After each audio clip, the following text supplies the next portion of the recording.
Bonjour à tous, pas de bidon collé chaud aujourd'hui, on se retrouve pour une petite vidéo avec Hugo. En effet, les événements de hier à la course à travers la Flandre ont fait que notre petite analyse durant tout le long du bidon collé chaud était un peu obsolète du coup, et on se retrouve aujourd'hui pour analyser les blessures, les grands perdants, et voir un peu ce que ça va donner lors du Tour des Flandres ce dimanche.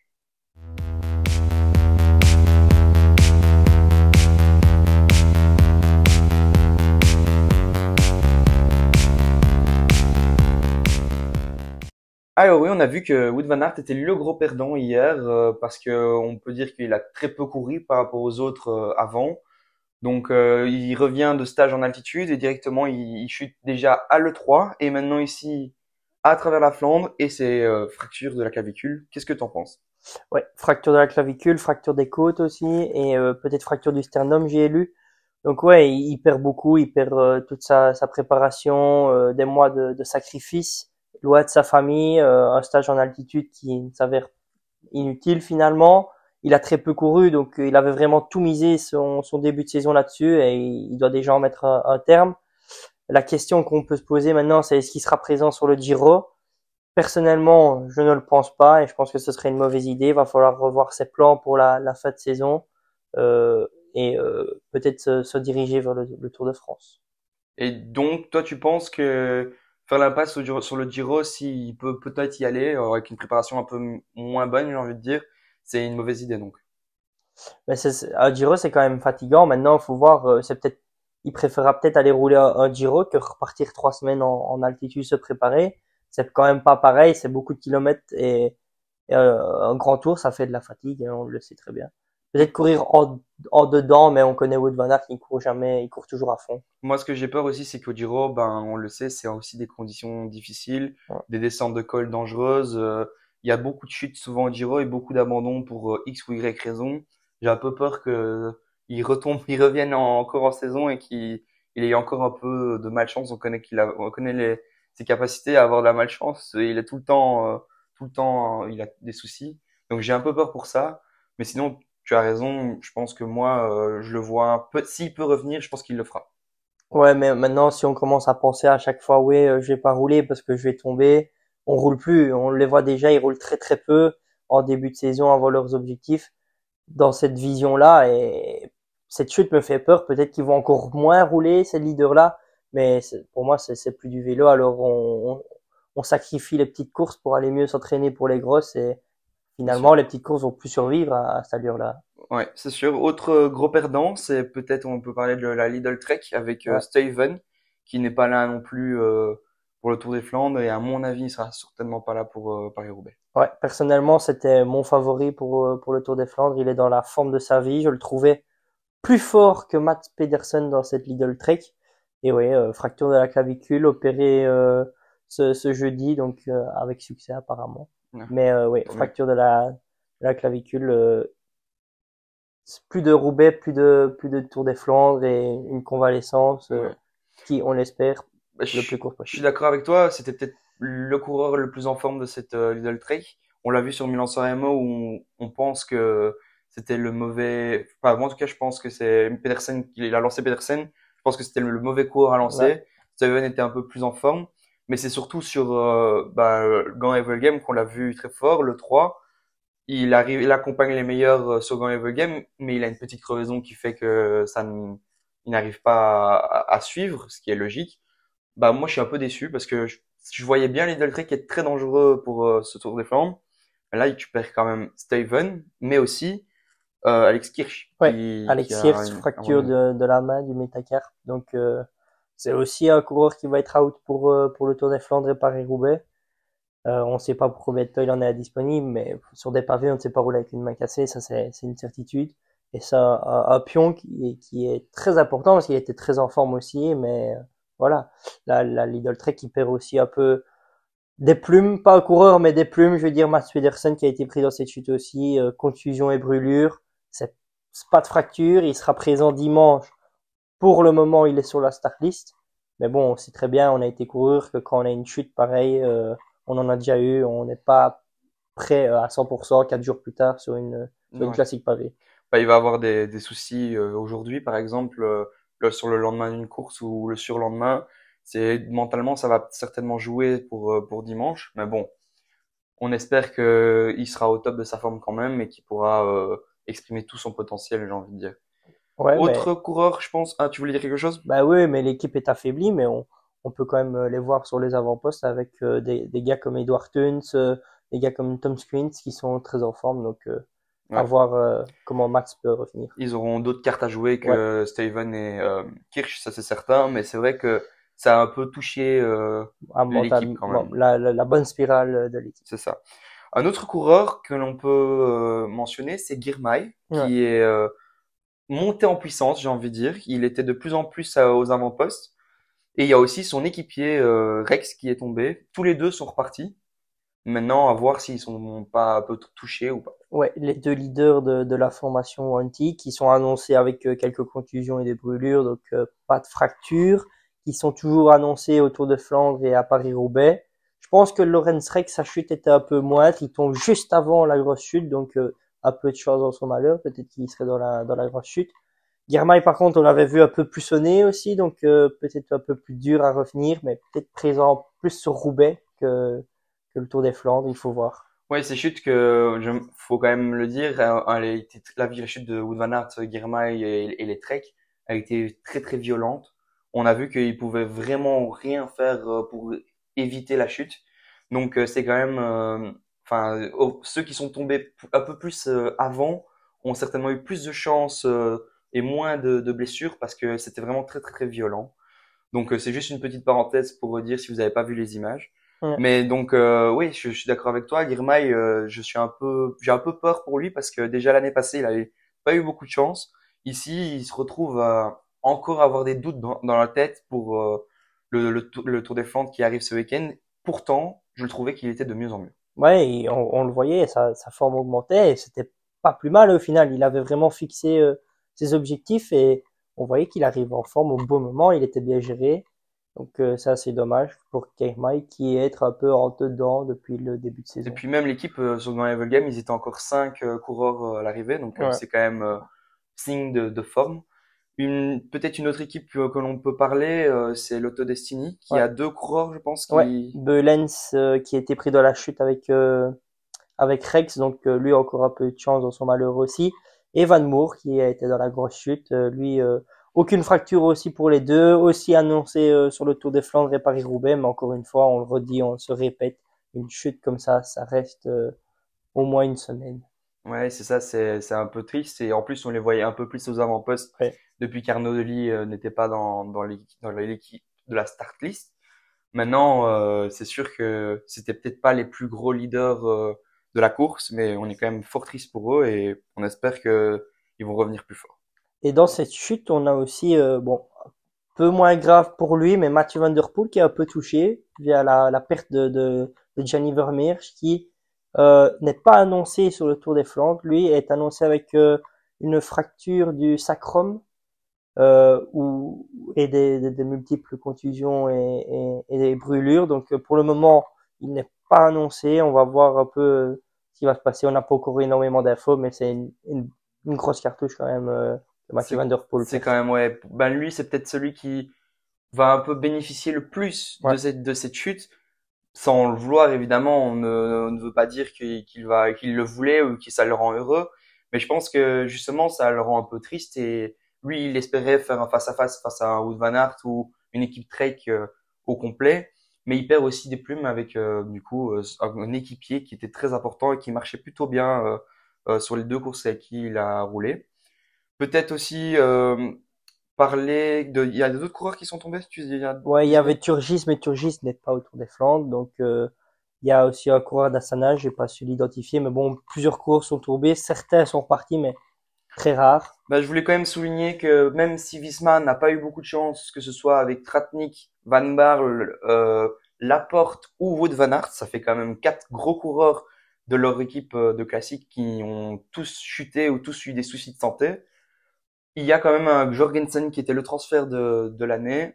Eh ben, il a quand même réussi à gagner la course. Ouais, tout n'est pas perdu pour la Visma. Jurgensen est en très grande forme. Benoît, à l'instar de Girmay, sa forme augmente de semaine en semaine.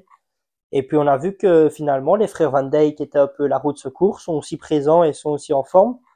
Van Barle est annoncé pour le moment sur le Tour des Flandres. On le savait un peu malade, mais il n'était pas mauvais les autres courses. Donc je pense il reste encore quelques cartes à jouer, mais il va falloir jouer un peu plus finement avec une équipe un peu Ouais, un moins peu forte. décimé. C'est comme Lidl Trek, hein. Je pense qu'ils auront aussi d'autres choses à faire enfin, même sans Steven ou sans Kirsch, je pense qu'il y aura d'autres cartes à jouer. Qu'est-ce que tu penses enfin, tu penses que sur le Tour des Flandres, il y aura du suspense ou que Mathieu Van Der Poel va vraiment écraser la course? Mais je dirais que ça dépend un peu comment les équipes jouent. Quand je parle des équipes, je dirais Trek et Visma. J'espère qu'en perdant leurs deux gros leaders, ils vont être un peu plus discrets dans la course, moins rouler et moins collaborer avec Alpecin. Et s'ils collaborent moins, je les vois même anticiper et laisser Alpecin faire tout le boulot. Et je vois bien un petit groupe, enfin, je l'espère, un petit groupe d'une dizaine d'hommes avec des hommes pas d'échappés, pas des gros leaders, des hommes costauds comme Screens, allez, Benoît, peut-être un groupe de costauds un peu à l'instar de cette fois-ci l'échappée avec de bonnes et des mecs comme Ouais. ça qui peuvent tourner, qui ont un gros moteur et qui peuvent aller loin et peut-être piéger l'Alpecin de Mathieu Van Der Poel Et puis on peut en voir partant de loin. aussi d'autres équipes qui n'ont pas été réellement touchées, comme la Groupama FDJ, qui aussi monte en puissance avec Ouais. Pity, Kung, enfin d'autres On coureurs comme pourrait retrouver un ceci. Madouas dans ce groupe. Exactement, ou peut-être même Lascano, Ouais, qui avec Movistar, bah, et on sait qu'il y a des coureurs comme Cavagna, etc. C'est des coureurs qui peuvent aller devant et être très très forts. Mais j'ai aussi une petite idée, c'est un Narvaez qui, ouais. c'est vrai qu'il est tombé aussi à Grand Game, mais j'espère que lui, il va aller pouvoir chercher un bon résultat sur le Tour des Flandres. Ouais, ben, ça répartit un peu les cartes, cette perte de gros favoris, et ça laisse la chance à de plus petits coureurs, entre guillemets, de se montrer. Il y a aussi Florian Sénéchal qui est revenu ce mercredi-ci d'une fracture de la clavicule. Peut-être que lui aussi, avec son expérience, peut tenter d'anticiper, vu que ouais, il n'est sûrement pas dans la forme qu'il Ouais, espérait c'est sûr. avec cette clavicule. Est-ce que tu vois qu'avec toutes ces personnes qui ne prendront pas le départ, un quick step qui pourra aller certainement chercher un top 10 ou pas? Je pense que Quickstep va devoir miser sur Alaphilippe, qui est quand même redevenu un peu l'ancien, pas encore l'ancien, mais qui est présent à chaque fois dans les finales maintenant. Et Tim Merlier aussi. Je pense que le reste est un peu juste. On a encore vu Yves Lampard qui était à côté de ses pompes ce mercredi. Mais ouais, pour moi, si un groupe doit sortir, ils doivent être présents et ils doivent faire la course à l'avant. Peut-être mettre deux gars déjà dans l'échappée matinale avec un mec un peu plus réservé comme Lampard justement qui est à côté de la forme et un Van Leerberg peut-être anticiper avec deux petits, plus petits coureurs pas du tout en forme. Je pense que c'est la clé pour eux. On a aussi vu Lascano, tu l'as déjà cité. Il va falloir compter aussi avec la UAE. Wellens qui est en forme, Polit qui est encore en grande forme, Morgado qu'on n'a plus vu depuis 2 3 semaines Ouais. mais qui peut être aussi en forme, Birk qui était en forme mercredi donc Education First aussi qui peut aller chercher avec Bettiol quelque chose. On s'il sait. n'a pas de cran. Oui, voilà, c'est ça. Peut-être un Trentin aussi Ouais, qui peut aller prendre partie de la course et bénéficier de cette situation. Maintenant, j'ai une question qui me trotte. Est-ce que tu as un top 3 qui est en tête de cette course? C'est très compliqué, mais ouais, ça devient compliqué parce qu'on ne sait pas encore comment les coureurs se sentiront. Mais pour moi, je mettrais Mathieu Van Der Poel qui risque sûrement de remporter la course.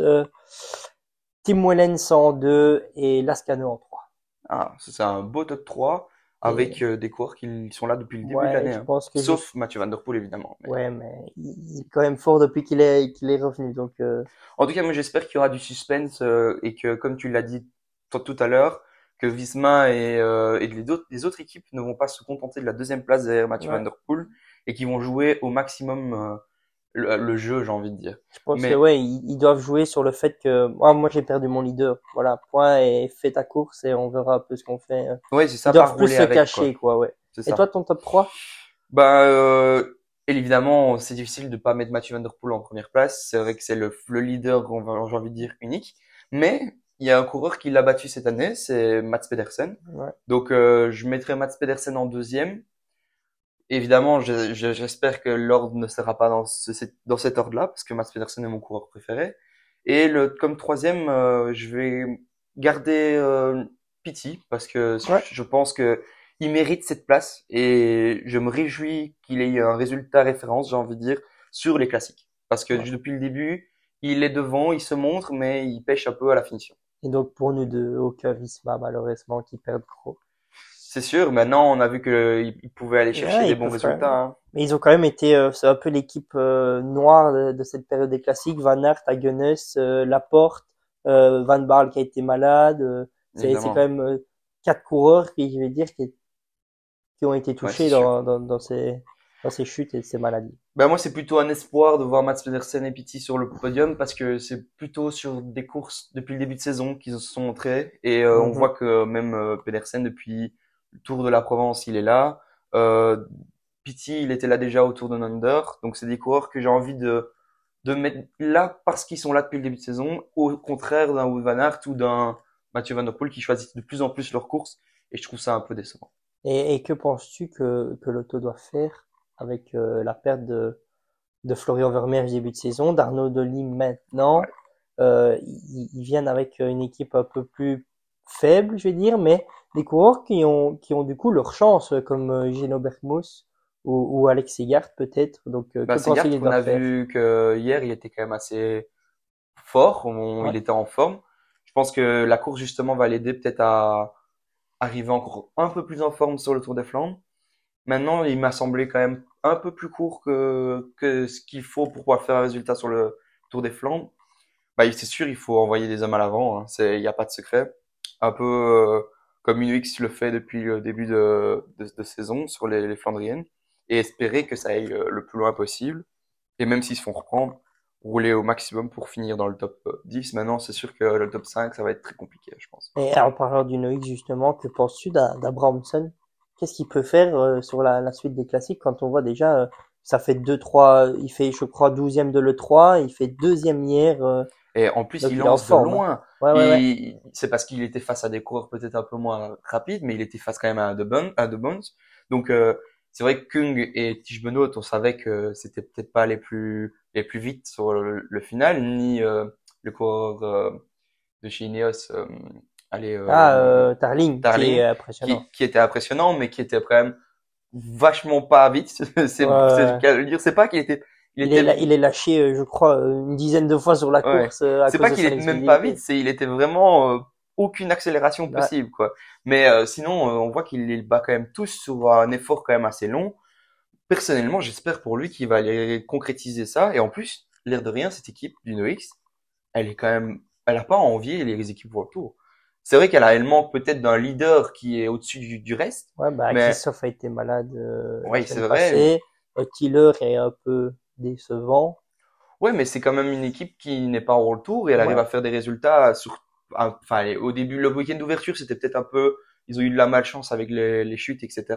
Mais ici, là, sur Gand Evelgame le 3 et ici, Ah, ils ils sont arrivent à se présents, hein. montrer et Ouais. ils sont, ouais, ils ont pas à envier sur certaines équipes. Et en plus, ils anticipent quand même assez bien. Donc, moi, j'espère pour lui qu'il va aller chercher un top 10.